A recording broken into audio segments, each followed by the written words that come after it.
ਸੁਣਾਓ ਉਸਤਾਦ ਜੀ, ਕਿਵੇਂ ਆ? ਸਾਰੇ ਠੀਕ ਆ? ਹਰ ਬੰਦਾ ਬਈ ਸਲਾਬ ਜਦਗਾਉਣ ਵਾਸਤੇ ਭੱਜਿਆ ਫਿਰਦਾ ਬਈ।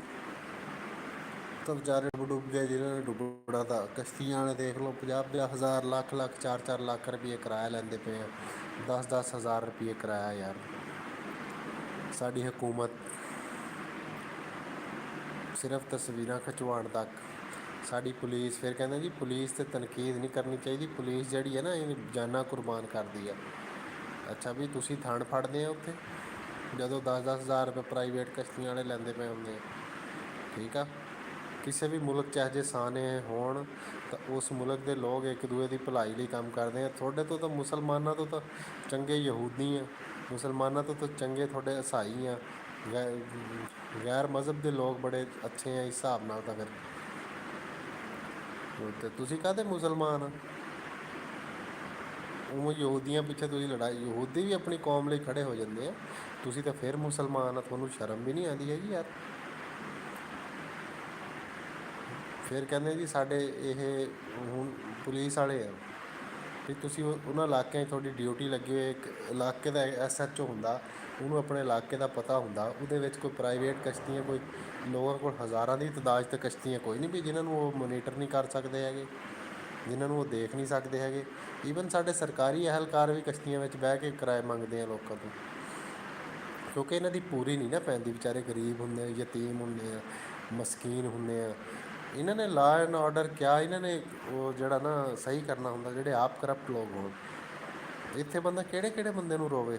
ਇੱਥੇ ਤਾਂ ਸਿਰਫ ਗਰੀਬ ਬੰਦਾ ਜਿਹੜਾ ਨਾ, ਉਹਦਾ ਕੋਈ ਵੱਲੀ ਵਾਰਸ ਨਹੀਂ ਹੈਗਾ। ਬਦਮਾਸ਼ਾਂ ਦਾ ਵੱਲੀ ਵਾਰਸ ਵੀ ਇੱਥੇ ਬਥੇਰੇ ਆ, ਬਦਮਾਸ਼ਾਂ ਨੂੰ ਵੀ ਕੋਈ ਨਹੀਂ ਛੇੜਦਾ ਵਸ ਲੱਗਦੇ। ਠੀਕ ਆ, ਇਹ ਪਲੀਤ ਅਤੇ ਗੰਦੇ ਕਿਸਮ ਦੇ ਅਦਾਰਿਆਂ ਨੂੰ ਵੀ ਕੋਈ ਨਹੀਂ ਛੇੜਦਾ। ਇਹ ਪਲੀਤ ਅਤੇ ਗੰਦੇ ਕਿਸਮ ਦੇ ਸਿਆਸਤਦਾਨਾਂ ਨੂੰ ਵੀ ਕੋਈ ਨਹੀਂ ਛੇੜਦਾ। ਠੀਕ ਆ, ਇਹ ਤਾਂ ਮਸੀਹ ਆ ਨਾ ਕੌਮ ਦੇ ਯਾਰ। ਕੋਈ ਮਤਲਬ ਇਹਨੂੰ ਕੋਈ ਕੌਮ ਕਹਿੰਦੇ ਆ ਇਹਨੂੰ ਹਲੇ ਵੀ ਇਹ ਉਮੀਦ ਲਾਉਂਦੇ ਆ ਵੀ ਇਹ ਪਾਕਿਸਤਾਨ ਤਰੱਕੀ ਕਰੂਗਾ। ਮੈਨੂੰ ਤਾਂ ਇੱਕ ਡੱਕੇ ਦੀ ਉਮੀਦ ਨਹੀਂ ਕਿ ਇਹ ਮੁਲਕ ਕਦੇ ਠੀਕ ਹੋਊਗਾ। ਇਹ ਮੁਲਕ ਕਦੇ ਨਹੀਂ ਠੀਕ ਹੋ ਸਕਦਾ। ਤੁਸੀਂ ਜੋ ਮਰਜ਼ੀ ਕਰ ਲਓ ਵੀ ਇਹ ਠੀਕ ਹੋਊਗਾ, ਨਾ ਨਾ ਨਾ ਨਾ ਨਾ। ਜਿੱਥੇ ਇੰਨੀ ਕੁ ਗਲਾਜ਼ਤ ਫੈਲੀ ਹੋਈ ਆ ਬਈ ਸਰਕਾਰੀ ਅਹਿਲਕਾਰ ਤਨਖਾਹ 'ਤੇ ਗੁਜ਼ਾਰਾ ਨਹੀਂ ਹੁੰਦਾ, ਰੋਂਦੇ ਆ। ਬਸ ਤੁਸੀਂ ਨੌਕਰੀ ਖਾਣ ਵਾਸਤੇ ਕਰਦੇ ਆ? ਕਾਹਦੇ ਵਾਸਤੇ ਨੌਕਰੀ ਤੁਸੀਂ ਕਰਦੇ ਆ? ਠੀਕ ਆ, ਗਰੀਬ ਬੰਦੇ ਦੀ ਤਨਖਾਹ, ਜਿਹੜੇ ਮੁਲਕ ਦੇ ਵਿੱਚ ਇਨਸਾਫ ਦਾ ਇਹ ਮੁਵਾਜ਼ਨਾ ਵੀ ਜਿਹੜੇ ਜੱਜ ਨੇ ਸਾਨੂੰ ਇਨਸਾਫ ਦੇਣਾ, ਉਹਦੀ ਆਪਣੀ ਤਨਖਾਹ 14-16 ਲੱਖ ਰੁਪਈਆ, 14-15 ਲੱਖ ਰੁਪਈਆ ਉਹਦੀ ਤਨਖਾਹ ਮਹੀਨੇ ਦੀ। ਅਤੇ ਜਿਹਨੂੰ ਉਹਨੇ ਇਨਸਾਫ ਦੇਣਾ ਉਹਦੀ ਤਨਖਾਹ ਕਿੰਨੀ ਮਜ਼ਦੂਰ ਦੀ? ਉਹ ਵੀ ਦਿਹਾੜੀ ਲੱਗੀ ਨਾ ਲੱਗੀ, ਉਹ ਜੀ ਉਹਦੀ ਤਨਖਾਹ ਹੈਗੀ ਹੈ ਜੀ 37,000 ਮਹੀਨੇ ਦੀ। ਉਸ ਜੱਜ ਨੇ ਸਾਨੂੰ ਕਿਹਾ ਇਨਸਾਫ ਦੇਣਾ ਯਾਰ। ਉਸ ਜੱਜ ਨੇ ਸਾਨੂੰ ਕਿਹਾ ਇਨਸਾਫ ਦਾ, ਜਿਹੜੇ ਮੁਲਕ ਦੇ ਵਿੱਚ ਇਹ ਹੋਵੇ। ਹੁਣ ਇੱਕ ਸਾਡੇ ਮੁਲਕ ਦੇ ਵਿੱਚ ਜਿਹੜੇ ਅਦਾਰਿਆਂ ਦੇ ਵਿੱਚ ਲੋਕ ਬੈਠੇ, ਆਮ ਸਿਪਾਹੀ ਦੀ ਤਨਖਾਹ 55-60 ਹਜ਼ਾਰ, ਗਰੀਬ ਬੰਦੇ ਦੀ ਤਨਖਾਹ 37,000। ਫਿਰ ਵੀ ਉਹਨੇ ਰਿਸ਼ਵਤ ਲੈਣੀ ਹੈ 37,000 ਵਾਲੇ ਕੋਲੋਂ, ਜਿਹਦੀ 1100 ਰੁਪਈਆ 1200 ਰੁਪਈਆ ਦਿਹਾੜੀ ਬਣਦੀ ਹੈ, ਉਹਦੇ ਤੋਂ ਉਹਨੇ ਰਿਸ਼ਵਤ ਲੈਣੀ ਹੈ। ਇਹ ਮੁਲਕ ਠੀਕ ਹੋ ਸਕਦਾ? ਇਹ ਨਹੀਂ ਹੋ ਸਕਦਾ ਠੀਕ। ਇਹਦੇ ਤੁਸੀਂ ਕਿਸੇ ਨੂੰ ਅਖਲਾਕੀਆਤ ਦਾ ਦਰਸ ਦੇ ਸਕਦੇ ਆ? ਨਹੀਂ ਦੇ ਸਕਦੇ। ਠੀਕ ਆ ਯਾਰ, ਲੋਕ ਮਰਦੇ ਪਏ ਆ। ਮੈਂ ਇੱਕ ਖਬਰ ਦੇਖ ਰਿਹਾ ਤਾਂ ਵੀ ਇੱਕ ਘਰ ਦੇ 10 ਬੰਦੇ ਤੇ ਉਹਨਾਂ ਕੋਲੋਂ ਉਹਨੇ ਲੱਖ ਰੁਪਈਆ ਕਿਰਾਇਆ ਮੰਗ ਲਿਆ। ਅਤੇ 11ਵਾਂ ਉਹਨਾਂ ਦਾ ਬੱਚਾ ਤਾਂ ਛੋਟਾ ਜਿਹਾ, ਉਹਨਾਂ ਨੇ ਕਿਹਾ ਅਸੀਂ ਇਹਨੂੰ ਝੋਲੀ 'ਚ ਬਿਠਾ ਲਵਾਂਗੇ। ਉਹਨੇ ਕਿਹਾ ਨਾ ਨਾ ਨਾ, ਇਹਨੂੰ ਇੱਥੇ ਹੀ ਛੱਡ ਦਿਓ, ਜਾਂ 10,000 ਰੁਪਈਏ ਇਹਦਾ ਵੀ ਕਿਰਾਇਆ ਨਾਲ ਦਿਓ। ਉੱਥੇ ਸਾਡੇ ਅਦਾਰੇ, ਉੱਥੇ ਸਾਡੀ ਪੁਲਿਸ ਜਿਹੜੀ ਉੱਥੇ ਕੁੱਤੇ ਤਰ੍ਹਾਂ ਫਿਰਦੀ ਹੈ ਸਲਾਬ ਦੇ ਵਿੱਚ, ਬੜੀ ਖਿਦਮਤ ਕਰ ਰਹੇ ਆ ਕੌਮ ਦੀ। ਉਹ ਕਿੱਥੇ ਫੌਤ ਹੋ ਗਏ ਤੇ ਯਾਰ, ਹੈਰਤ ਵਾਲੀ ਗੱਲ ਆ। ਸਾਡੇ ਆਰਮੀ ਚੀਫ ਸਾਹਿਬ, ਚੀਫ ਮਿਨਿਸਟਰ ਸਾਹਿਬਾ, ਇਹ ਸਾਰੇ ਜਿਹੜੇ ਨਾ ਹੈਲੀਕਾਪਟਰਾਂ 'ਤੇ ਘੁੰਮਦੇ ਫਿਰਦੇ ਆ।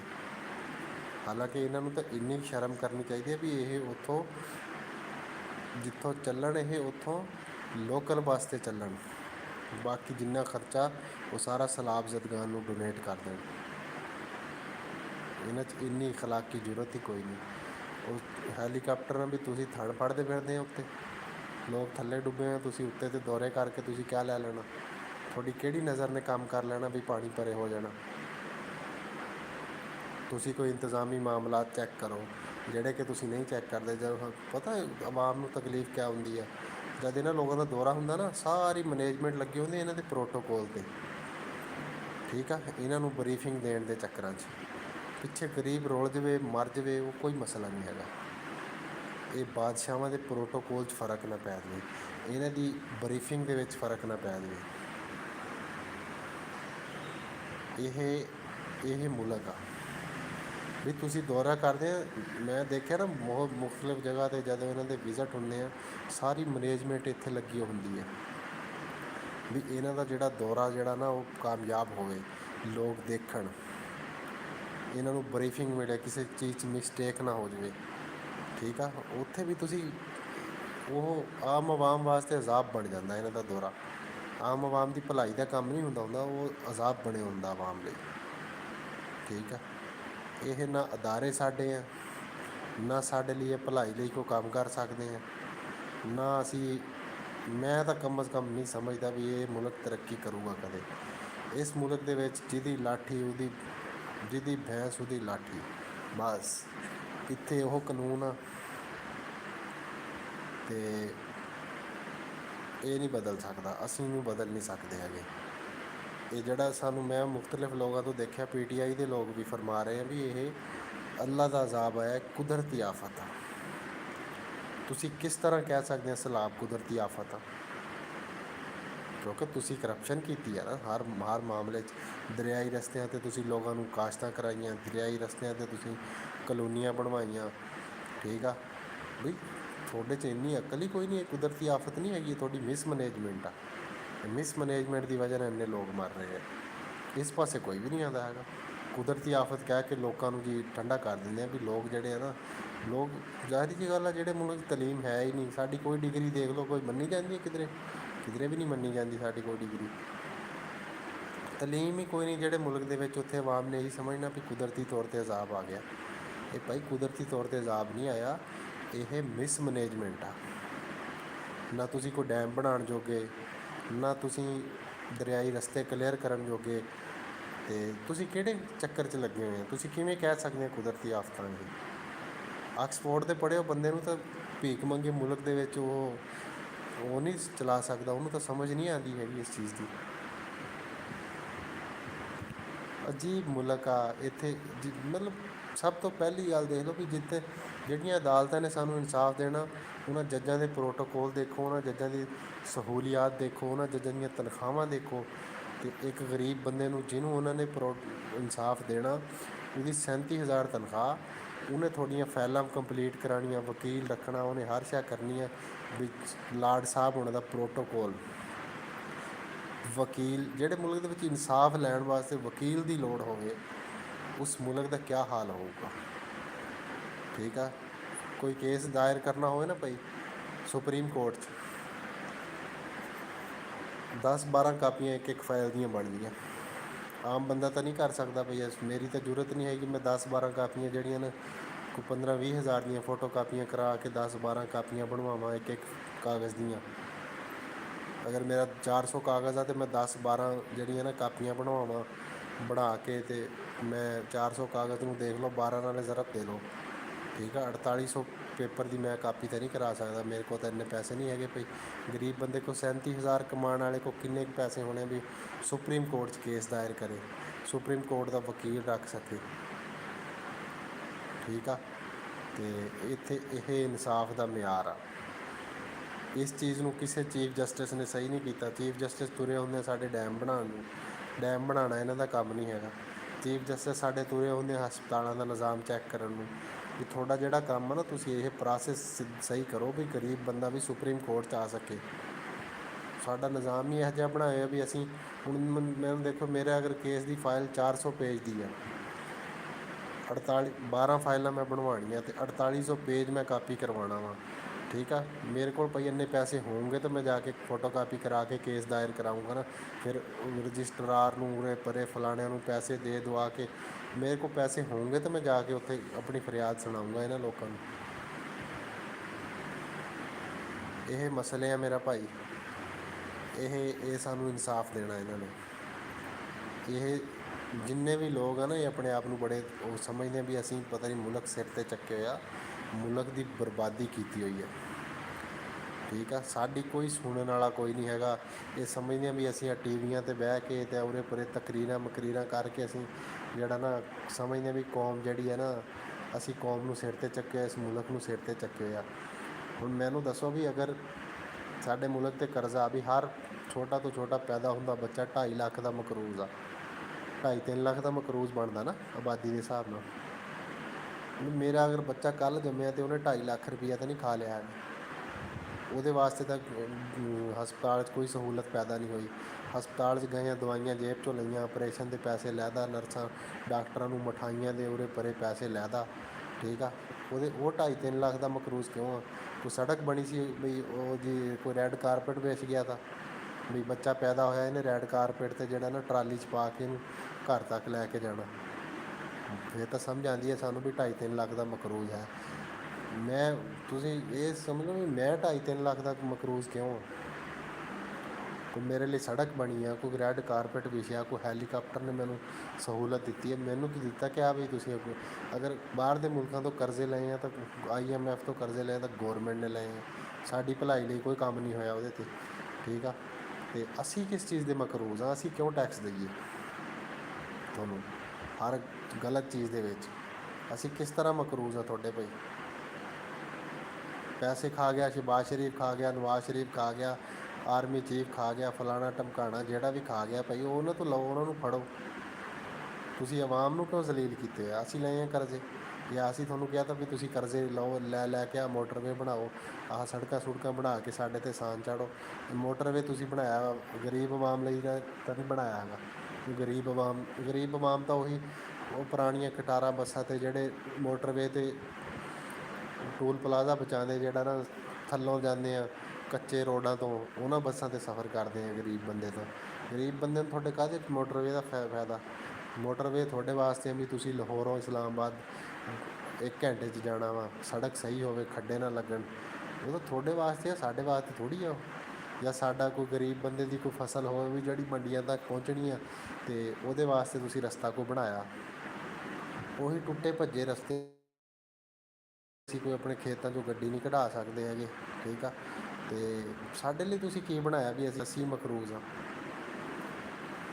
ਸਾਡੇ ਲਈ ਤਾਂ ਤੁਸੀਂ ਇਹ ਕਰਜ਼ੇ ਲੈ ਕੇ ਕਰਪਟ ਅਦਾਰੇ ਬਣਾ ਦਿੱਤੇ, ਪੁਲਿਸ ਕਰਪਟ ਬਣਾ ਦਿੱਤੀ, ਡਿਫੈਂਸ ਸਾਡੀ ਕਰਪਟ ਬਣਾ ਦਿੱਤੀ, ਸਾਡੇ ਦੂਸਰੇ ਬਿਊਰੋਕਰੇਟ ਸਾਰੇ ਕਰਪਟ ਬਣਾ ਦਿੱਤੇ। ਮਤਲਬ ਸਾਡਾ ਤਾਂ ਨੁਕਸਾਨ ਹੀ ਹੋਇਆ ਨਾ ਹਰ ਪਾਸੋਂ।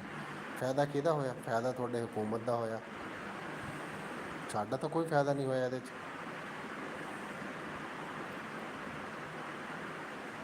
ਅਸੀਂ ਜਿਹੜੇ ਪਾਸੇ ਨੂੰ ਵੀ ਚਲੇ ਜਾਈਏ ਨਾ, ਇੱਕ ਲੰਬੀ ਦਾਸਤਾਨ ਆ ਕਿ ਕੋਈ ਅੱਛਾ ਕੰਮ ਹੋਵੇ ਤਾਂ ਬੰਦਾ ਕਹੇ ਯਾਰ ਵਾਕਈ ਕੋਈ ਅੱਛਾ ਕੰਮ ਕੀਤਾ। ਕੋਈ ਅੱਛਾ ਕੰਮ ਨਹੀਂ ਕੀਤਾ। ਵਾਪਡਾ ਦੀ ਨਿਜਕਾਰੀ ਹੋ ਰਹੀ ਹੈ ਜੀ। ਵਾਪਡਾ ਦੇ ਵਿੱਚ ਸਭ ਜਿਹੜੇ ਲੋਕ ਆ ਨਾ, ਉਹ ਇhtਜਾਜ 'ਤੇ ਨਿਕਲੇ ਹੋਏ ਆ। ਗੌਰਮੈਂਟ ਬੰਦੇ ਦੀ ਪੁੱਤਰ ਹੋਵੇ ਨਾ, ਕੋਈ ਬੰਦੇ ਦਾ ਪੁੱਤਰ ਗੌਰਮੈਂਟ 'ਚ ਹੋਵੇ, ਉਹ ਇਹਨਾਂ ਨੂੰ ਠੁੱਡੇ ਮਾਰੇ, ਸੜਕਾਂ 'ਤੇ ਇਹਨਾਂ ਨੂੰ ਕੱਢ ਕੇ ਨਾ ਡੰਡਿਆਂ ਨਾਲ ਅਤੇ ਠੁੱਡਿਆਂ ਨਾਲ ਇਹਨਾਂ ਨੂੰ ਇੱਕ ਦਫਾ ਭੇਜਣ। ਫਿਰ ਇਹਨਾਂ ਦੀ ਬਣਾਈ ਜਾਵੇ ਲਿਸਟ ਬਣਾ ਕੇ ਇਹਨਾਂ ਨੂੰ ਫੌਰਨ ਜੋਬ ਤੋਂ ਕੱਢਿਆ ਜਾਵੇ, ਔਰ ਫੌਰਨ ਇਹਨਾਂ ਤੋਂ ਹਰ ਇਖਤਿਆਰ, ਹਰ ਚੀਜ਼ ਵਾਪਸ ਲਈ ਜਾਵੇ। ਠੀਕ ਆ। ਔਰ ਇਹਨਾਂ ਨੂੰ ਕਿਹਾ ਜਾਵੇ ਚਲੋ ਫਾਰਗ। ਮੁਲਕ ਦੇ ਵਿੱਚ ਕੱਲ੍ਹ ਅਰਬਨ ਯੂਨਿਟ ਦੇ ਇੰਟਰਵਿਊ ਸੀ, ਕਰਪਸ਼ਨ ਦੀ ਅਤੇ ਸਿਫਾਰਿਸ਼ ਦੀ ਹੱਦ ਇਹ ਦੇਖ ਲਓ ਵੀ ਹਰ ਜਿਹੜੇ ਸਰਕਲ ਦੇ ਵਿੱਚ ਆਈਆਂ ਸੀ ਨਾ ਅਰਬਨ ਯੂਨਿਟ ਦੇ ਸਰਵੇਅਰ ਦੀਆਂ ਵੈਕੈਂਸੀਆਂ, ਉਹ ਵੀ ਹਜ਼ਾਰਾਂ ਦੀ ਤਾਦਾਦ 'ਚ ਲੋਕਾਂ ਦੇ ਕਾਗਜ਼ ਲੈ ਕੇ ਉਹਨਾਂ ਨੇ ਸੀਵੀਆਂ ਅੱਗ ਲਾ ਦਿੱਤੀ, ਸਾਈਡ 'ਤੇ ਸਿੱਟ ਕੇ ਪਾੜ ਦਿੱਤੀਆਂ ਵੀ ਆ ਲਓ, ਆਹ ਤੁਹਾਡੀ ਔਕਾਤ ਆ। ਠੀਕ ਆ। ਮਤਲਬ ਕੋਈ ਐਡੇ ਸਾਡੇ ਕੋਲ ਮੰਝੇ ਹੋਏ ਅਫਸਰ ਆ ਜਿਹੜੇ ਕੋਲ ਇਹ ਨਿਜ਼ਾਮ ਹੀ ਨਹੀਂ ਸੀ ਵੀ ਅਗਰ ਕੋਈ ਸਾਡੇ ਕੋਲ ਫਰਜ਼ ਕੀਤਾ 2000 ਬੰਦਾ ਵੀ ਆ ਰਿਹਾ 100 ਸੀਟ ਵਾਸਤੇ, ਅਸੀਂ ਉਹਨੂੰ ਬਿਹਤਰ ਤਰੀਕੇ ਨਾਲ ਉਹਦੀ CV ਲਈਏ। ਜੋਬ ਦਿਓ ਨਾ ਦਿਓ ਤੁਹਾਡੀ ਮਰਜ਼ੀ ਆ, ਉਹ ਤੁਹਾਡਾ ਮੈਰਿਟ ਆ। ਉਹ ਮੈਰਿਟ ਤਾਂ ਤੁਹਾਡਾ ਫੈਸਲਾ ਤਾਂ ਪਹਿਲੇ ਹੋਇਆ ਹੁੰਦਾ ਵੀ ਪੈਸੇ ਲੈ ਕੇ ਤੁਸੀਂ ਆਹ ਬੰਦੇ ਲਾਣੇ ਆ, ਉਹ ਤਾਂ ਪਹਿਲੇ ਹੋਈ ਹੁੰਦੀ ਆ। ਲੇਕਿਨ ਨਕਲ ਕਰਨ ਵਾਸਤੇ ਅਕਲ ਦੀ ਵੀ ਜ਼ਰੂਰਤ ਹੁੰਦੀ ਆ। ਤੁਸੀਂ ਕਮ ਅਜ਼ ਕਮ ਬਕਾਇਦਾ ਉਹਨਾਂ ਦੇ ਡਾਕੂਮੈਂਟਸ ਅੱਛੇ ਤਰੀਕੇ ਨਾਲ ਲਾਓ, ਸਾਈਡ 'ਤੇ ਰੱਖ ਦਿਓ। ਤੁਸੀਂ ਇੰਟਰਵਿਊ ਕਰਨੇ ਆ ਨਹੀਂ ਕਰਨੇ, ਤੁਸੀਂ ਉਹਨਾਂ ਨੂੰ ਟਾਈਮ ਦੇ ਦਿਓ ਅਗਲੀ ਡੇਟ ਵੀ ਹਲੇ ਨਹੀਂ ਹੋ ਰਹੇ, ਅਗਲੀ ਡੇਟ ਤੁਹਾਨੂੰ ਅਸੀਂ ਬਾਅਦ ਦੱਸ ਦੇਵਾਂਗੇ। ਸੀਵੀਆਂ ਤੁਹਾਡੀਆਂ ਰੱਖ ਲਈਆਂ, ਜਦੋਂ ਇਹਨਾਂ 'ਤੇ ਕੰਮ ਹੋਊਗਾ ਅਸੀਂ ਦੱਸ ਦੇਵਾਂਗੇ ਤੁਹਾਨੂੰ। ਉਹ ਪਈ ਕੁੱਤੇ ਤਰ੍ਹਾਂ ਉਹਨਾਂ ਦੀਆਂ ਸੀਵੀਆਂ ਲਾਈਆਂ, ਕੋਈ ਆਪੇ ਉਹਨਾਂ ਨੇ ਪਾੜ ਪੂੜ ਕੇ ਸਿੱਟ ਦਿੱਤੀਆਂ। ਆ ਲਓ ਜੀ, ਆਹ ਤੁਹਾਡੀ ਔਕਾਤ ਆ ਸਾਲਿਓ, ਤੁਸੀਂ ਇਸ ਮੁਲਕ 'ਚ ਪੜ੍ਹੇ ਹੋ। ਅੱਛਾ, ਇਹੀ ਹਾਲ ਹਰ ਅਦਾਰੇ ਦਾ, ਸਾਡੇ ਦਾ ਇਹੀ ਹਾਲ। ਹੁਣ ਉਹ ਜਿਹੜੇ ਉਹਨਾਂ ਨੇ ਕੋਈ ਵੈਕੈਂਸੀਆਂ ਆਈਆਂ ਨਾ ਅਰਬਨ ਯੂਨਿਟ ਦੀਆਂ, 400-500 ਵੈਕੈਂਸੀਆਂ ਜਾਂ 200 ਜਿੰਨੀਆਂ ਵੀ ਆ, ਉਹਦੇ ਵਿੱਚ ਕੋਈ ਉਹਨਾਂ ਨੇ ਬੰਦੇ ਪਹਿਲੇ ਰੱਖ ਲਏ ਆ। MNA MPA ਦੇ ਬੰਦੇ ਰੱਖੇ ਗਏ ਆ, ਸਿਫਾਰਸ਼ੀ ਬੰਦੇ ਰੱਖੇ ਗਏ ਆ ਪਹਿਲੇ ਹੀ, ਠੀਕ ਆ। ਉਹ ਉਹਨਾਂ ਨੂੰ ਤਾਂ ਇੰਟਰਵਿਊ ਦੇਣ ਦੀ ਜਾਂ ਸੀਵੀਆਂ ਜਮ੍ਹਾਂ ਕਰਾਉਣ ਦੀ ਜ਼ਰੂਰਤ ਨਹੀਂ ਸੀ। ਅੱਛਾ, ਅਤੇ ਇਸੇ ਤਰ੍ਹਾਂ ਸਾਡੇ ਵਾਪਡਾ ਦੇ ਵਿੱਚ ਚਲੇ ਜਾਓ ਕਿਸੇ ਕੰਮ ਨੂੰ, ਇਹ ਲੋਕ ਕੰਮ ਚੋਰ ਇੰਨੇ ਵੀ ਕੰਮ ਨਹੀਂ ਹੋਣਾ ਕਿਸੇ ਦਾ, ਕੰਮ ਕਿਸੇ ਦਾ ਨਹੀਂ ਕਰਨਾ ਹੈਗਾ। 10 ਮਿੰਟ ਦਾ ਕੰਮ ਅਸੀਂ 10 ਦਿਨਾਂ 'ਚ 10 ਸਾਲਾਂ 'ਚ ਕਰਨ ਦੇ ਅਸੀਂ ਆਦੀ ਹਾਂ। ਅਤੇ ਹੱਕ ਮੰਗਣ ਨੂੰ ਅਸੀਂ ਸੜਕਾਂ 'ਤੇ ਹਾਂ। ਸਾਡੇ ਹੱਕ, ਸਾਡੀ ਨਿਜਕਾਰੀ ਹੋ ਗਈ ਜੀ, ਇਹ ਪ੍ਰਾਈਵੇਟ ਹੋ ਗਿਆ। ਹੁਣ ਸਾਨੂੰ ਕੰਮ ਕਰਨਾ ਪੈ ਜਾਣਾ ਥੋੜ੍ਹਾ ਜਿਹਾ, ਅਤੇ ਅਸੀਂ ਜਿਹੜਾ ਨਾ ਮਰ ਗਏ ਹਾਂ। ਸਾਡੇ ਬੱਚਿਆਂ ਨੂੰ ਨੌਕਰੀਆਂ ਨਹੀਂ ਲੱਭਣੀਆਂ ਵੀ ਤੁਸੀਂ ਆਪ ਤਾਂ ਕੰਮ ਚੋਰ ਹੈਗੇ ਹੀ ਹੈਗੇ ਆ, ਨਾਲ ਹੁਣ ਅਸੀਂ ਤੁਹਾਡੇ ਬੱਚਿਆਂ ਨੂੰ ਬਰਦਾਸ਼ਤ ਕਰੀਏ। ਤੁਹਾਡੇ ਤੋਂ ਬਾਅਦ ਤੁਸੀਂ ਮਰ ਜਾਓ ਕਿਧਰੇ ਲਾਈਨ 'ਤੇ ਕਰੰਟ ਲੱਗ ਕੇ, ਤਾਂ ਅਸੀਂ ਉਹ ਤੋਂ ਬਾਅਦ ਤੁਹਾਨੂੰ ਸ਼ਹੀਦ ਕਰਵਾ ਕੇ ਅਤੇ ਤੁਹਾਡੇ ਬੱਚਿਆਂ ਨੂੰ ਆਪਣੇ ਉੱਤੇ ਮੁਸੱਲਤ ਕਰਵਾਈਏ ਹੈ। ਤੁਸੀਂ ਤਾਂ ਕੰਮ ਚੋਰ ਜਿਹੜੇ ਹੈਗੇ ਸੀ ਹੈਗੇ ਵੀ ਅੱਗੇ ਤੁਹਾਡੇ ਬੱਚਿਆਂ ਨੂੰ ਅਸੀਂ ਮੁਸੱਲਤ ਕਰਵਾਈਏ ਆਪਣੇ 'ਤੇ। ਕਮਾਲ ਆ ਯਾਰ ਇਹ ਮੁਲਕ। ਇਹਨੂੰ ਫਿਰ ਤੁਸੀਂ ਕਹਿੰਦੇ ਵੀ ਇਹ ਮੁਲਕ ਆ, ਇਹਦੇ ਇਨਸਾਫ ਦਾ ਮਿਆਰ ਇਹਦੇ 'ਚ ਇਹ ਆ। ਨਾ ਸਾਡੇ ਇਨਸਾਫ ਦਾ ਨਿਜ਼ਾਮ ਠੀਕ ਹੋ ਸਕਦਾ, ਨਾ ਸਾਡੇ ਕੋਲ ਐਸਾ ਚੀਫ ਜਸਟਿਸ ਆ ਸਕਦਾ ਵੀ ਜਿਹੜਾ ਇਨਸਾਫ ਠੀਕ ਕਰੇ। ਪਹਿਲੇ ਤਾਂ ਤੁਸੀਂ ਵੀ ਆਪਣਾ ਅਦਾਲਤੀ ਨਿਜ਼ਾਮ ਠੀਕ ਕਰੋ, ਠੀਕ ਆ। ਮੈਂ ਅਗਰ ਮੈਨੂੰ ਕੋਈ ਕਿਸੇ ਅਦਾਰੇ ਤੋਂ ਕਿਸੇ ਜਗ੍ਹਾ ਮੇਰੇ ਨਾਲ ਜ਼ਿਆਦਤੀ ਹੋ ਰਹੀ ਹੈ, ਮੈਂ ਆਪਣਾ ਕੇਸ ਦਾਇਰ ਕਰਨਾ ਹੋਵੇ ਨਾ, ਤਾਂ ਮੈਨੂੰ ਕਿਸੇ ਵਕੀਲ ਦੀ ਜ਼ਰੂਰਤ ਨਾ ਹੋਵੇ। ਉਹ ਜਿਹੜਾ ਤੁਸੀਂ 500 ਬੰਦਾ ਰੱਖਿਆ ਹੁੰਦਾ ਨਾ ਨੌਕਰੀ 'ਤੇ ਅਦਾਲਤ, ਆਹ ਜੀ ਫਲਾਣਾ ਪੱਤਰਕਾਰ ਅਤੇ ਆਹ ਫਲਾਣਾ ਡਾਕ ਦੇਣ ਵਾਲਾ ਅਤੇ ਆਹ ਫਲਾਣਾ ਧਮਕਾਣਾ, ਜਿਹੜਾ 500-600 ਬੰਦਾ ਰੱਖੇ ਹੁੰਦੇ ਨਾ, ਉਹਨੂੰ ਤੁਸੀਂ ਕੰਮ ਲਈ ਰੱਖੋ। ਸਾਨੂੰ ਇਨਸਾਫ ਵਕੀਲ ਨਹੀਂ ਲੈ ਕੇ ਦੇ ਸਕਦਾ। ਜਿੰਨੀ ਬਿਹਤਰ ਤਰੀਕੇ ਨਾਲ ਮੈਂ ਆਪਣਾ ਮਸਲਾ ਦੱਸ ਸਕਦਾ ਨਾ, ਉਹ ਕੋਈ ਵਕੀਲ ਨਹੀਂ ਦੱਸ ਸਕਦਾ ਹੁੰਦਾ। ਵਕੀਲ ਲਹਿਦਾ ਗੁੰਡੇ ਬਣਾਏ ਗਏ ਇਸ ਮੁਲਕ ਦੇ ਵਿੱਚ, ਠੀਕ ਆ ਬਈ। ਇਹ ਅਦਾਲਤੀ ਨਿਜ਼ਾਮ ਨੂੰ ਤਾਂ ਠੀਕ ਕਰ ਲਓ ਨਾ, ਫਿਰ ਤੁਸੀਂ ਡੈਮ ਬਣਾਉਣ ਤੁਰ ਪਿਓ, ਫਿਰ ਤੁਸੀਂ ਤੁਰ ਪਿਓ ਸੜਕਾਂ ਬਣਾਉਣ, ਫਿਰ ਤੁਸੀਂ ਹਸਪਤਾਲ ਚੈੱਕ ਕਰਨ ਤੁਰ ਪਿਓ। ਪਹਿਲੇ ਤੁਸੀਂ ਆਪਣਾ ਅਦਾਲਤੀ ਨਿਜ਼ਾਮ ਤਾਂ ਠੀਕ ਕਰ ਲਓ। ਉਹ ਤੁਹਾਡੇ ਤੋਂ ਹੁੰਦਾ ਨਹੀਂ, ਤੁਸੀਂ ਅਗਲੇ ਕੰਮ ਸਹੀ ਕਰਨ ਤੁਰੇ ਹੋ।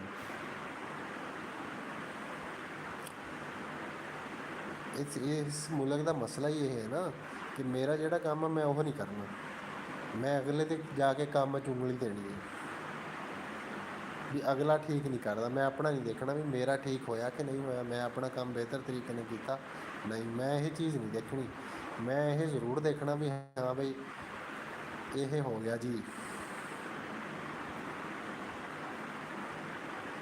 ਹਰ ਸਾਡੇ ਅਦਾਰੇ ਦਾ ਇਹੀ ਕੰਮ ਆ। ਅਦਾਰੇ ਦਾ ਕੰਮ ਜਿਹੜਾ ਨਾ, ਉਹ ਆਪਣਾ ਕੰਮ ਕਰੇ।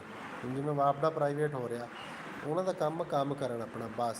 ਅਗਰ ਉਹ ਕੰਮ ਕਰਦੇ ਹੁੰਦੇ, ਕਰਪਸ਼ਨ ਨਾ ਕਰਦੇ, ਰਿਸ਼ਵਤ ਨਾਲ, ਅੱਜ ਨੌਬਤ ਆਉਂਦੀ ਪ੍ਰਾਈਵੇਟ ਹੋਣ ਦੀ? ਨਹੀਂ ਆਉਂਦੀ ਸੀ। ਅਦਾਰੇ ਪ੍ਰੋਫਿਟ ਚੱਲਦੇ ਹੁਣ, ਗੌਰਮੈਂਟ ਨੂੰ ਕਿਆ ਜ਼ਰੂਰਤ ਹੈ ਵੀ ਮੈਂ ਅਦਾਰੇ ਪ੍ਰਾਈਵੇਟ ਕਰਨ ਦੀ। ਗੌਰਮੈਂਟ ਤਾਂ ਜ਼ਾਹਿਰ ਦੀ ਗੱਲ ਆ ਖਸਾਰੇ 'ਚ ਜਾ ਰਹੀ ਆ, ਤਾਂ ਉਹ ਪ੍ਰਾਈਵੇਟ ਕਰ ਰਹੇ ਨੇ ਕਿ ਬਾਹਰੋਂ ਪੈਸਾ ਲੈ ਕੇ ਅਸੀਂ ਆਪਣਾ ਖਾਤਾ ਪੂਰਾ ਕਰਕੇ ਇਹਨਾਂ ਨੂੰ ਦੇ ਦਈਏ ਬਾਹਰ। ਇਹ ਲੋਕ ਇਹ ਕਿਉਂ ਨਹੀਂ ਸੋਚਦੇ ਵੀ ਤੁਹਾਡਾ ਇੰਨਾ ਬੜਾ ਫੇਲੀਅਰ ਆ ਕਿ ਤੁਸੀਂ ਇੱਕ ਦੂਜੇ ਵਾਸਤੇ ਯੂਨੀਅਨ ਬਣਾ ਕੇ ਤਾਂ ਨਿਕਲੇ ਹੋਏ ਆ ਬਾਹਰ, ਤੁਸੀਂ ਕੰਮ ਵਾਸਤੇ ਕਿਉਂ ਨਹੀਂ ਨਿਕਲਦੇ? ਵੀ ਇੱਕ ਬੰਦਾ ਕੰਮ ਨਹੀਂ ਕਰਦਾ ਤਾਂ ਤੁਸੀਂ 10 ਬੰਦੇ ਇੱਕ ਆਫਿਸ 'ਚ ਬੈਠੇ ਆ, ਤਾਂ ਤੁਸੀਂ ਕਿਉਂ ਨਹੀਂ ਉਹਨੂੰ ਕਹਿੰਦੇ ਵੀ ਕੰਮ ਕਰ? ਸਾਡੇ ਅਦਾਰੇ ਦੀ ਇਹ ਬਕਾ ਦਾ ਸਵਾਲ ਆ, ਸਾਡੇ ਅਦਾਰੇ ਦੀ ਕਰਪਸ਼ਨ ਬਚਾ। ਕੰਮ ਕਰਾਂਗੇ ਅਸੀਂ ਕਰਾਂਗੇ ਕਿਸੇ ਦਾ ਕੰਮ, ਅਦਾਰੇ ਨੂੰ ਫਾਇਦਾ ਹੋਊਗਾ। ਇਸ ਪਾਸੇ ਤਾਂ ਕੋਈ ਵੀ ਨਹੀਂ ਜਾਂਦਾ। ਸਰਕਾਰੀ ਕੁੱਤਾ ਆਪਣੇ ਹੱਕ ਲੈਣ ਪਹਿਲੇ ਤੁਰੇ ਹੁੰਦੇ ਆ। ਔਰ ਉਹ ਤੁਸੀਂ ਇਹ ਦੇਖੋ ਵੀ ਪੁਲਿਸ ਦਾ ਮਿਆਰ ਚੈੱਕ ਕਰੋ। ਪੁਲਿਸ ਆਪ ਐਡਮਿਟ ਕਰਦੀ ਹੈ ਇਹ ਗੱਲ ਕਿ ਅਗਰ ਅਸੀਂ ਉਹ ਕਰਦੇ ਪਏ ਆ ਨਾ, ਕਿਸੇ ਨੂੰ ਇਨਸਾਫ ਲੈ ਕੇ ਦਿੰਦੇ ਪਏ ਆ। ਅਗਰ ਮੈਂ FIR ਕਰਵਾਈ ਆ ਤਾਂ FIR ਕਰਵਾ ਕੇ ਮੁਲਜ਼ਮਾਂ ਨੂੰ ਫੜਾਉਣ ਵਾਸਤੇ ਉਹ ਪੁਲਿਸ ਦੀ ਗੱਡੀ 'ਚ ਤੇਲ ਮੈਂ ਪਵਾਉਣਾ, ਫਿਰ ਪੁਲਿਸ ਰੇਡ ਕਰੂਗੀ ਜਾ ਕੇ, ਅਦਰਵਾਈਜ਼ ਉਹ ਰੇਡ ਨਹੀਂ ਕਰੂਗੀ। ਕਿਉਂਕਿ ਉਹਨਾਂ ਨੂੰ 10 ਕਿਲੋਮੀਟਰ ਦੇ ਪੈਸੇ ਦਿੱਤੇ ਜਾਂਦੇ ਆ ਵੀ ਦਿਹਾੜੀ ਦੇ ਵਿੱਚ 10 ਕਿਲੋਮੀਟਰ ਗੱਡੀ ਚਲਾਉਣੀ ਹੈ। ਇਲਾਕਾ ਹੁੰਦਾ 30 ਕਿਲੋਮੀਟਰ ਦਾ, ਠੀਕ ਆ। 10-20 ਕਿਲੋਮੀਟਰ ਤੁਸੀਂ ਆਵਾਮ ਤੋਂ ਰਿਸ਼ਵਤ ਲੈਣੀ। ਉਹ ਆਪ ਮੰਨਦੇ ਆ ਗੱਲ ਵੀ ਸਾਨੂੰ ਫੰਡ ਮਿਲਦੇ ਨਹੀਂ ਹੈਗੇ। ਇਹ ਸਾਨੂੰ ਤੁਸੀਂ ਜਿਹੜਾ ਨਾ ਇਹ ਸਾਨੂੰ ਇਨਸਾਫ ਦਾ ਮਿਆਰ ਦਿੱਤੇ ਹੋਏ ਆ ਵੀ ਯਾਰ ਪੁਲਿਸ ਵਾਲੇ IG ਤੱਕ ਐਡਮਿਟ ਕਰਦਾ ਇਹ ਗੱਲ ਵੀ ਤੂੰ IG ਕਿਹੜੀ ਚੀਜ਼ ਦਾ, ਜਦੋਂ ਤੂੰ ਇੱਕ ਅਦਾਰੇ ਦੇ ਫੰਡ ਮੈਨੇਜ ਨਹੀਂ ਗੌਰਮੈਂਟ ਤੋਂ ਕਰਵਾ ਸਕਦਾ ਵੀ ਸਾਨੂੰ ਆ ਫੰਡ ਚਾਹੀਦੇ ਆ ਤਾਂ ਅਸੀਂ ਲੋਕਾਂ ਨੂੰ ਇਨਸਾਫ ਦੇ ਸਕਦੇ ਹਾਂ। ਜ਼ਾਹਿਰ ਜੀ ਗੱਲ ਆ, ਅਗਰ ਮੇਰਾ ਕੇਸ ਲੱਗ ਗਿਆ ਹਾਈ ਕੋਰਟ 'ਚ ਜਾਂ ਕਿਧਰੇ ਲੱਗ ਗਿਆ, ਉਹਦੇ ਖਰਚੇ ਵੀ ਮੈਂ ਆਪਣਾ ਖਰਚਾ ਤਾਂ ਕਰਨਾ ਹੀ ਕਰਨਾ, ਨਾਲ ਆਉਣ ਜਾਣ ਦਾ ਪੁਲਿਸ ਵਾਲਿਆਂ ਦਾ ਵੀ ਕਰਨਾ ਭਾਈ। ਮੈਨੂੰ ਇਨਸਾਫ ਕਿੱਥੋਂ ਮਿਲ ਜਾਣਾ?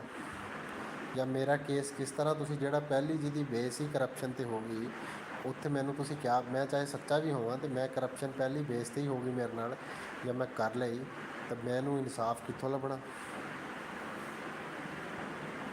ਯਾਰ ਇਹ ਮਤਲਬ ਗੁੰਡਾ ਰਾਜ ਬਣਾਏ ਹੋਏ ਆ ਮੁਲਕ ਦੇ ਵਿੱਚ, ਕੋਈ ਬੰਦਿਆਂ ਵਾਲਾ ਕੰਮ ਨਹੀਂ ਕੀਤੇ ਆ ਤੁਸੀਂ। ਇਹ ਜਿਹੜੇ ਵਜ਼ੀਰ ਆਜ਼ਮ ਨੂੰ ਆਫਿਸ ਨੂੰ ਇੰਨੇ ਫੰਡ ਦਿੱਤੇ ਆ, ਉਹ ਤੁਸੀਂ ਪੁਲਿਸ ਨੂੰ ਦੇ ਦਿਓ।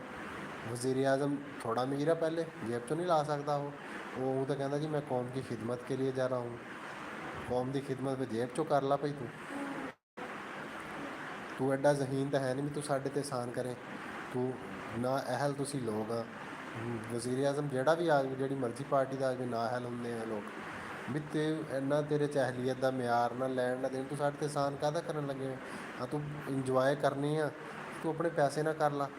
ਜਿਹੜਾ ਤੇਰੇ ਦਫ਼ਤਰ ਦਾ, ਤੇਰੇ ਹਾਊਸ ਦਾ, ਵਜ਼ੀਰ ਆਜ਼ਮ ਹਾਊਸ ਦਾ ਇੰਨਾ ਫੰਡ ਆ, ਉਹ ਤੁਸੀਂ ਕਿਸੇ ਅਦਾਰੇ ਨੂੰ ਦਿਓ, ਪੁਲਿਸ ਵਰਗੇ ਅਦਾਰੇ ਨੂੰ ਦਿਓ। ਚਲੋ ਉਹ ਜਿਹੜਾ ਨਾ ਆਵਾਮ ਤੋਂ ਪੈਸੇ ਲੈਣੇ ਤਾਂ ਛੱਡ ਦੇਣ।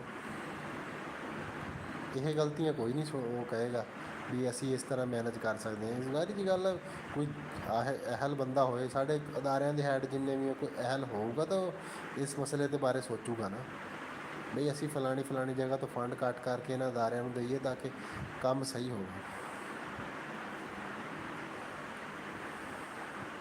ਇਹ ਨਹੀਂ ਚੱਲ ਸਕਦੇ ਇਸ ਤਰ੍ਹਾਂ ਅਦਾਰੇ, ਠੀਕ ਆ। ਨਾ ਮੁਲਕ ਚੱਲਦੇ ਹੁੰਦੇ ਨਾ ਅਦਾਰੇ ਚੱਲਦੇ ਆ। ਮੈਕਸੀਮਮ ਕਿੰਨੇ ਸਾਲ ਤੁਸੀਂ ਕੱਢ ਲਓਗੇ ਹੋਰ? 10 ਸਾਲ, 5 ਸਾਲ, 4 ਸਾਲ, ਜਿਹੜੀ ਹਿਸਾਬ ਨਾਲ ਤੁਹਾਡੀ ਤਰੱਕੀ ਜਾ ਰਹੀ ਆ, ਜ਼ਾਹਿਰ ਜੀ ਗੱਲ ਹੈ ਇੱਕ ਨਾ ਇੱਕ ਦਿਨ ਵਿਕੋਗੇ, ਠੀਕ ਆ। ਦੂਸਰੇ ਮੁਲਕ ਲਾਉਂਗੇ ਤੁਹਾਨੂੰ। ਹੁਣ ਜਿਵੇਂ PTCL ਸੀ ਸਾਡਾ ਦੁਬਈ ਕੋਲ ਆ, ਔਰ PTCL ਦੀਆਂ ਲੈਂਡਲਾਈਨਾਂ ਹਰ ਇਹੋ ਜਿਹੀ ਜਗ੍ਹਾ ਦੀਆਂ ਜਿਨ੍ਹਾਂ ਨਾਲ ਕੌਨਫੀਡੈਂਸ਼ੀਅਲ ਦਾ ਲਫ਼ਜ਼ ਲੱਗਦਾ ਵਾ, ਉਹ ਚਾਹੇ ਆਰਮੀ ਦੇ ਕੋਲ ਹੋਣ, ਚਾਹੇ ਜਿਹਦੇ ਕੋਲ ਮਰਜ਼ੀ ਹੋਣ, ਕੌਨਫੀਡੈਂਸ਼ੀਅਲ ਦਾ ਲਫ਼ਜ਼ ਜਿਹਦੇ ਕੋਲ ਲੱਗਦਾ ਨਾ, ਉੱਥੇ ਵੀ PTCL ਹੈ। ਅਤੇ PTCL ਨਾਲ ਜਦੋਂ ਕਿਸੇ ਕੋਲ ਲੈਂਡਲਾਈਨ ਤੱਕ ਪਹੁੰਚ ਗਈ ਹੈ ਨਾ ਤਾਰ, ਅਤੇ ਉੱਥੇ ਤੁਸੀਂ ਕੁਛ ਵੀ ਕਰ ਸਕਦੇ ਹੋ। ਕੋਈ ਇੰਟੈਲੀਜੈਂਸ ਸਾਡੇ ਮੁਲਕ ਕੋਲ ਤਾਂ ਖੈਰ ਨਾਲ ਦੇ ਇੰਨੀ ਟੈਕਨੋਲੋਜੀ ਜਾਂ ਇੰਨੇ ਅਹਿਲ ਲੋਕ ਹੈ ਨਹੀਂ ਜਿਹੜੇ ਇਸ ਤਰ੍ਹਾਂ ਕਰ ਸਕਣ। ਸੀਕਰੇਟ ਦਸਤੀ ਲੀਕ ਹੋ ਜਾਂਦੇ, ਜਿਸ ਤਰ੍ਹਾਂ ਹੁਣ ਮੁਸਾਦ ਆ, ਉਹਨਾਂ ਦੇ ਏਜੰਟ, ਉਹਨਾਂ ਦੀ ਇੰਟੈਲੀਜੈਂਸ ਇੰਨੀ ਤੇਜ਼ ਆ ਕਿ ਉਹ ਕੁਛ ਵੀ ਕਰ ਸਕਦੇ, ਠੀਕ ਆ। ਸਾਡੇ ਕੋਲ ਤਾਂ ਇੰਨੀ ਇਹੋ ਜਿਹੀ ਅਹਿਲੀਅਤ ਦੀ ਇੰਟੈਲੀਜੈਂਸ ਵੀ ਕੋਈ ਨਹੀਂ ਹੈਗੀ। ਸਾਡੇ ਕੋਲ ਤਾਂ ਇੰਟੈਲੀਜੈਂਸ ਵੀ ਮਾਸ਼ਾਅੱਲਾ ਉਹ ਆ ਜਿਨ੍ਹਾਂ ਨੂੰ ਐਂਡਰਾਇਡ ਮੋਬਾਇਲ ਨਹੀਂ ਚਲਾਉਣੇ ਆਉਂਦੇ। ਅਸੀਂ ਕਿਸ ਤਰ੍ਹਾਂ ਤਰੱਕੀ ਕਰਨੀ ਹੈ? ਨਹੀਂ ਕਰ ਸਕਦੇ ਅਸੀਂ ਤਰੱਕੀ। ਜਿਹੜੇ ਅਦਾਰੇ ਨੂੰ ਵੀ ਖੋਲ੍ਹ ਲਓ ਨਾ ਭਾਈ, ਤੁਸੀਂ ਇੱਕ ਅਦਾਰਾ ਬਣਾਇਆ, ਉਹਨੂੰ ਬਿਹਤਰ ਤਰੀਕੇ ਨਾਲ ਮੈਨੇਜ ਕਰੋ, ਉਹਦੇ ਫੰਡ ਮੈਨੇਜ ਕਰੋ, ਉਹਦੇ ਲੋਕਾਂ ਨੂੰ ਅਗਰ ਤੁਸੀਂ ਚਲੋ ਤਨਖਾਹਾਂ ਚੰਗੀਆਂ ਗਰੀਬ ਬੰਦੇ ਤੋਂ ਚੰਗੀਆਂ ਦੇ ਰਹੇ ਆ, ਅਤੇ ਕਮ ਅਜ਼ ਕਮ ਇਹ ਨੌਬਤ ਤਾਂ ਨਾ ਵੀ ਉਹ 37,000 ਵਾਲੇ ਕੋਲੋਂ 60,000 ਵਾਲਾ ਪੈਸੇ ਮੰਗੇ। ਇਹਨਾਂ ਜ਼ੁਲਮ ਤਾਂ ਨਾ ਕਰੋ ਨਾ, ਠੀਕ ਆ। ਵੀ ਇੱਕ ਬੰਦਾ ਉਹਦੀ 37,000 ਤਨਖਾਹ ਵਾ, 37,000 ਵੀ ਉਸ ਸੂਰਤ 'ਚ ਜਦੋਂ ਪੂਰਾ ਮਹੀਨਾ ਉਹਦੀਆਂ ਦਿਹਾੜੀਆਂ ਲੱਗਣ, ਪੂਰਾ ਮਹੀਨਾ ਉਹ 8 ਘੰਟੇ ਜਾਂ 12 ਘੰਟੇ ਪ੍ਰੋਪਰ ਡਿਊਟੀ ਕਰੇ ਤਾਂ ਉਹਨੂੰ 37,000 ਮਿਲਣਾ, ਠੀਕ ਆ। 12 ਘੰਟੇ ਲੈਂਦੀਆਂ ਮਿਲਾਂ ਛਿੱਲਾਂ ਵੀ ਬੰਦੇ ਤੋਂ, ਅਤੇ ਉਹਨੂੰ 37,000 ਮਿਲਣਾ। ਅਤੇ ਇੱਕ ਜਨਾਬ ਹੋਣਾ ਨੇ 9 ਵਜੇ ਉੱਠ ਕੇ ਦਫ਼ਤਰ ਜਾਣਾ ਅਤੇ 2 ਵਜੇ ਵਾਪਸ ਆ ਜਾਣਾ। 2 ਵਜੇ ਵੀ ਵਾਪਸ ਆਪਣੇ ਮਤਲਬ ਉਹਨਾਂ 2-4 ਘੰਟਿਆਂ ਦੇ ਵਿੱਚ ਵੀ ਕੋਈ ਕੰਮ ਨਹੀਂ ਕਰਨਾ ਅਤੇ 60-65,000 ਤਨਖਾਹ ਲੈਣੀ ਹੈ। ਫਿਰ ਉਹ 37,000 ਵਾਲੇ ਤੋਂ ਮੁਤਾਲਬਾ ਕਰੇ ਜੀ ਤੂੰ ਮੈਨੂੰ ਪੈਸੇ ਦੇ ਤਾਂ ਤੇਰਾ ਕੰਮ ਜਲਦੀ ਹੋ ਜਾਣਾ। ਕਮ ਅਜ਼ ਕਮ ਤੁਸੀਂ ਇਹਨਾਂ ਅਦਾਰਿਆਂ ਨੂੰ ਫੰਡ ਪੂਰੇ ਦਿਓ, ਇਹਨਾਂ ਨੂੰ ਹਰ ਚੀਜ਼ ਇਹਨਾਂ ਦੀ ਪੂਰੀ ਕਰਕੇ ਦਿਓ। ਉਹ ਤੋਂ ਬਾਅਦ ਜਿਹੜਾ ਕਰਪਸ਼ਨ ਕਰੇ ਉਹਦਾ ਸਿਰ ਤਨ ਨਾਲੋਂ ਜੁਦਾ ਕਰ ਦਿਓ। ਔਰ ਕੋਈ ਉਹ ਲੰਬੀਆਂ ਚੌੜੀਆਂ ਪੇਸ਼ੀਆਂ ਲਾ ਕੇ ਨਹੀਂ, ਬਸ ਦਸਤੀ ਫੈਸਲਾ ਕਰੋ, ਦਸਤੀ ਫੜੀ ਆਓ ਅਤੇ ਪੇਲੀ ਆਓ। ਫਿਰ ਤਾਂ ਚਲੋ ਸਮਝ ਆਉਂਦੀ ਹੈ ਵੀ ਹਾਂ ਵੀ ਕਰੋ ਕਰਪਸ਼ਨ ਨੂੰ। ਇਹ ਕਰਪਸ਼ਨ ਸਿਫਾਰਿਸ਼ ਨੇ ਸਾਨੂੰ ਬਰਬਾਦ ਕੀਤੇ। ਹੁਣ ਅਰਬਨ ਯੂਨਿਟ ਦੇ ਸਰਵੇਅਰ ਜਿਹਨੇ ਵੀ ਲੱਗਣੇ ਤੇ ਜਾਂ ਜੋ ਵੀ ਕੁਛ ਹੋਣਾ ਤਾਂ ਉਹਦੇ ਵਿੱਚ ਕਿੰਨੇ ਲੋਕ ਗਏ ਆ ਸੀਵੀਆਂ ਲੈ ਕੇ, ਲੇਕਿਨ ਉਹ ਪਹਿਲੇ ਸਿਲੈਕਟ ਕੀਤੇ ਹੋਏ ਉਹਨਾਂ ਨੇ, ਉਹ ਪੈਸੇ ਲੈ ਕੇ ਕਰ ਲਏ ਜਾਂ ਜਿਵੇਂ ਵੀ ਕਰ ਲਏ। ਹੁਣ ਉਹ ਬੰਦਿਆਂ ਨੇ ਜਿਨ੍ਹਾਂ ਨੇ ਪੈਸੇ ਦਿੱਤੇ ਆ, ਜ਼ਾਹਿਰ ਜਿਹੀ ਗੱਲ, ਉਹ ਕਿਸੇ ਦੇ ਸਰਵੇ ਕਰੂੰਗੇ, ਕੋਈ ਬੇਨਜ਼ੀਰ ਦੇ, ਕੋਈ ਉਰੇ ਪਰੇ, ਉਹ ਜਾ ਕੇ ਉਹਨਾਂ ਘਰਾਂ ਤੋਂ ਪੈਸੇ ਮੰਗੂਗੇ, ਲਊਂਗੇ, ਠੀਕ ਆ। ਉਹਨਾਂ ਨੇ ਵੀ ਤਾਂ ਪੂਰੇ ਕਰਨੇ ਆ ਨਾ ਆਪਣੇ। ਇਹ ਨਿਜ਼ਾਮ ਆ ਮੁਲਕ ਦੇ ਵਿੱਚ, ਇਹ ਤਹਿਕੀਕ ਨਾਲ ਨਿਜ਼ਾਮ ਆ। ਇਹ ਹੈ ਨਹੀਂ ਵੀ ਇੱਕ ਲੰਬੀ ਛੌੜੀ ਛੱਡ ਕੇ ਦੀ ਇਹ ਮਸਲਾ ਵਾ, ਨਾ ਨਾ ਨਾ ਨਾ, ਇਹ ਤਹਿਕੀਕ ਕਰ ਲਵੇ, ਕੋਈ ਅਦਾਰਾ ਕਰ ਲਵੇ, ਕੋਈ ਇੰਟੈਲੀਜੈਂਸ ਦਾ ਅਦਾਰਾ ਇਹਨਾਂ ਗੱਲਾਂ 'ਤੇ ਤਹਿਕੀਕ ਕਰ ਲਵੇ, ਕੋਈ ਦੱਸੇ ਵੀ ਹਾਂ ਵੀ ਬਿਲਕੁਲ ਜਿੱਥੇ ਗੱਲ ਗਲਤ ਆ ਮੈਨੂੰ ਦੱਸੋ, ਮੈਂ ਤੁਹਾਨੂੰ ਦੱਸਦਾ ਵੀ ਕਿੱਥੇ ਗਲਤ ਆ। ਸਾਡੇ ਹਰ ਅਦਾਰੇ ਦੇ ਵਿੱਚ ਕੋਈ ਸ਼ਫਾਫ, ਪਹਿਲੇ ਤਾਂ ਇੰਟੈਲੀਜੈਂਸ ਦੇ ਵਿੱਚ ਵੀ ਕਰਪਸ਼ਨ ਹੈ। ਕੋਈ ਸ਼ਫਾਫ ਇੰਟੈਲੀਜੈਂਸ ਦਾ ਅਦਾਰਾ ਹੋਵੇ ਨਾ, ਆਹ ਗੱਲਾਂ ਉਹ ਆਰਮੀ ਚੀਫ ਸਾਹਿਬ ਨੂੰ ਵੀ ਦੱਸੇ, ਆਹ ਗੱਲਾਂ ਉਹ ਵਜ਼ੀਰ ਆਜ਼ਮ ਦੇ ਕੰਨਾਂ ਤੱਕ, ਕੋਈ ਸਾਡੀ ਮਤਲਬ ਆਵਾਜ਼ ਨਹੀਂ ਨਾ ਪਹੁੰਚਦੀ ਹੈਗੀ, ਠੀਕ ਆ। ਸਾਡੀ ਆਵਾਜ਼ ਪਹੁੰਚੂਗੀ ਉੱਤੇ ਤੱਕ, ਇਹ ਲੋਕ ਸਾਨੂੰ ਗੱਲ ਨੂੰ ਸਮਝੂਗੇ ਤਾਂ ਕੋਈ ਸਾਡੀ ਭਲਾਈ ਲਈ ਕੰਮ ਹੋਊਗਾ ਨਾ। ਹੁਣ 4 ਕਰੋੜ ਦੀ ਜਾਂ 5 ਕਰੋੜ ਦੀ ਗੱਡੀ 'ਚ ਬਹਿਣ ਵਾਲਾ ਬੰਦਾ ਪੈਦਲ ਚੱਲਣ ਵਾਲੇ ਬੰਦੇ ਦਾ ਤਾਂ ਦੁੱਖ ਨਹੀਂ ਸਮਝ ਸਕਦਾ ਨਾ ਗਰਮੀ ਦੇ ਵਿੱਚ। ਉਹ ਤਾਂ ਏਸੀ ਜਾ ਰਿਹਾ, ਉਹਨੂੰ ਕੋਈ ਕੀ ਮਸਲਾ, ਉਹਨੂੰ ਤਾਂ ਕੋਈ ਖੱਡਾ ਵੀ ਮਹਿਸੂਸ ਨਹੀਂ ਹੁੰਦਾ ਹੋਊਗਾ, ਸੜਕ ਕੱਚੀ ਵੀ ਹੋਵੇ ਤਾਂ ਮਹਿਸੂਸ ਨਹੀਂ ਹੁੰਦਾ ਹੁਣ, ਠੀਕ ਹੈ। ਉਹ ਤਾਂ ਸਾਨੂੰ ਪਤਾ ਨਾ, ਪੈਦਲ ਚੱਲਣ ਵਾਲੇ ਬੰਦੇ ਦਾ ਦੁੱਖ ਕਿਸ ਤਰ੍ਹਾਂ ਸਮਝ ਸਕਦਾ 5 ਕਰੋੜ ਦੀ ਗੱਡੀ 'ਤੇ ਚੜ੍ਹਨ ਵਾਲਾ ਬੰਦਾ। ਸਾਡੀ ਆਵਾਜ਼ ਜਦ ਤੱਕ ਪਹੁੰਚਣੀ ਨਹੀਂ ਉੱਥੇ ਤੱਕ, ਅਸੀਂ ਕਿਸ ਤਰ੍ਹਾਂ ਕਰ ਸਕਦੇ ਹਾਂ। ਇਹ ਚੀਜ਼ਾਂ ਠੀਕ ਨਹੀਂ ਹੋ ਸਕਦੀਆਂ ਹੈਗੀਆਂ। ਇਹਨਾਂ ਨੂੰ ਕਰਨ ਦੀ ਕੋਸ਼ਿਸ਼ ਵੀ ਨਹੀਂ ਕਰਦੇ। ਇੱਕ ਹੁੰਦੀ ਨਾ ਵੀ ਕੋਸ਼ਿਸ਼ ਕਰੋ ਇਹਨਾਂ ਨੂੰ ਠੀਕ ਕਰਨ ਦੀ, ਚਲੋ ਕਿਸੇ ਪਾਸੇ ਤਾਂ ਅਸੀਂ ਕੋਸ਼ਿਸ਼ ਕਰ ਰਹੇ ਨੇ ਕਿ ਇਹ ਠੀਕ ਹੋ ਜਾਣ। ਇਹ ਚੀਜ਼ਾਂ ਨਹੀਂ, ਇਹ ਠੀਕ ਵੀ ਨਹੀਂ ਕਰਦੇ ਹੈਗੇ, ਇਹ ਮਜ਼ੀਦ ਵਿਗਾੜ ਪੈਦਾ ਕਰਦੇ ਆ। ਜਿਹੜੇ ਮੌਸਮ ਪਾਕਿਸਤਾਨ ਜਾਂ ਜਿਹੜੇ ਲੋਕ ਗੁਜ਼ਰੇ ਆ ਨਾ, ਉਹਨਾਂ ਦੀਆਂ ਕੋਈ ਪ੍ਰਾਪਰਟੀ ਨਹੀਂ ਹੈਗੀ ਉਹਨਾਂ ਦੀ, ਠੀਕ ਆ। ਹੁਣ ਡਾਕਟਰ ਅਬਦੁਲ ਕਦੀਰ ਨੂੰ ਦੇਖ ਲਓ, ਉਹਦੀ ਕੋਈ ਪ੍ਰਾਪਰਟੀ ਨਹੀਂ ਹੈਗੀ, ਠੀਕ ਆ। 3500 4000 ਉਹਦੀ ਉਹ ਸੀ ਪੈਨਸ਼ਨ, ਜੁੱਤੀ ਉਹਦੀ ਐਂਡ ਵਾਲੇ ਦਿਨਾਂ 'ਚ ਦੇਖ ਲਓ ਕਿਹੋ ਜਿਹੀ ਸੀ, ਵਿਚਾਰਾ ਮਰਿਆ ਕਿਸ ਤਰ੍ਹਾਂ ਮਰਿਆ, ਠੀਕ ਆ। ਮੌਸਮ ਪਾਕਿਸਤਾਨ ਉਹ ਸੀ ਜਿਨ੍ਹਾਂ ਨੇ ਆਪਣੇ ਕੋਲੋਂ ਲਾ ਕੇ ਕੁਛ ਦਿੱਤਾ, ਠੀਕ ਆ। ਹਾਲਾਂਕਿ ਉਹ ਬੰਦਾ ਅਗਰ ਬਾਹਰ ਕਿਧਰੇ ਵੀ ਕੰਮ ਕਰਦਾ ਤਾਂ ਅਰਬਾਂ ਰੁਪਏ ਦਾ ਮਾਲਕ ਹੁੰਦਾ, ਠੀਕ ਹੈ। ਲੇਕਿਨ ਉਹਨੇ ਆਪਣੇ ਮੁਲਕ ਲਈ ਕੁਰਬਾਨੀ ਦਿੱਤੀ। ਇਸ ਤਰ੍ਹਾਂ ਸਾਡੇ ਵਜ਼ੀਰ ਆਜ਼ਮ ਹਜ਼ਰਾਤ ਕਿਉਂ ਨਹੀਂ ਕਰਦੇ, ਇਸ ਤਰ੍ਹਾਂ ਸਾਡੇ ਚੀਫ ਸਾਹਿਬਾਨ ਕਿਉਂ ਨਹੀਂ ਕਰਦੇ ਹੈਗੇ। ਉਹ ਬੰਦਾ ਜਦੋਂ ਰਿਟਾਇਰ ਹੋਇਆ 3500 ਕੇ 4000 ਉਹਦੀ ਪੈਨਸ਼ਨ ਸੀ। ਪਤਾ ਲੱਗਦਾ ਵੀ ਉਹ ਬੰਦਿਆਂ ਨੇ ਕੁਰਬਾਨੀ ਦਿੱਤੀ ਹੈ। ਇਹਨਾਂ ਨੇ ਕਿਹੜੀ ਕੁਰਬਾਨੀ ਦਿੱਤੀ ਹੈ ਜਿਨ੍ਹਾਂ ਦੇ ਪਾਪਾ ਜੋਨਸ ਬਣ ਜਾਣ, ਜਿਨ੍ਹਾਂ ਦੇ ਅਰਬਾਂ ਰੁਪਏ ਦੇ ਪਲਾਟ ਨਿਕਲਣ ਪਿੱਛੋਂ, ਜਿਹੜੇ ਔਨ ਡਿਊਟੀ ਰਿਸ਼ਵਤਾਂ ਲੈਣ, ਜਿਹੜੇ ਔਨ ਡਿਊਟੀ। ਵਜ਼ੀਰ ਆਜ਼ਮ ਸਾਹਿਬ ਸਾਡੇ 'ਤੇ ਅਹਿਸਾਨ ਕਰਦੇ ਆ ਤਾਂ ਵਜ਼ੀਰ ਆਜ਼ਮ ਸਾਹਿਬ ਜੇਬ 'ਚੋਂ ਪੈਸੇ ਲਾਉਣ ਨਾ, ਬਣ ਕੇ ਦਿਖਾਉਣ ਨਾ ਦੂਸਰਾ ਡਾਕਟਰ ਅਬਦੁਲ ਕਦੀਰ। ਨਹੀਂ, ਇਹ ਨਹੀਂ ਹੋ ਸਕਦਾ ਕਦੇ। ਫਿਰ ਮੁਲਕ ਕਿੱਧਰੋਂ ਠੀਕ ਹੋਣਾ।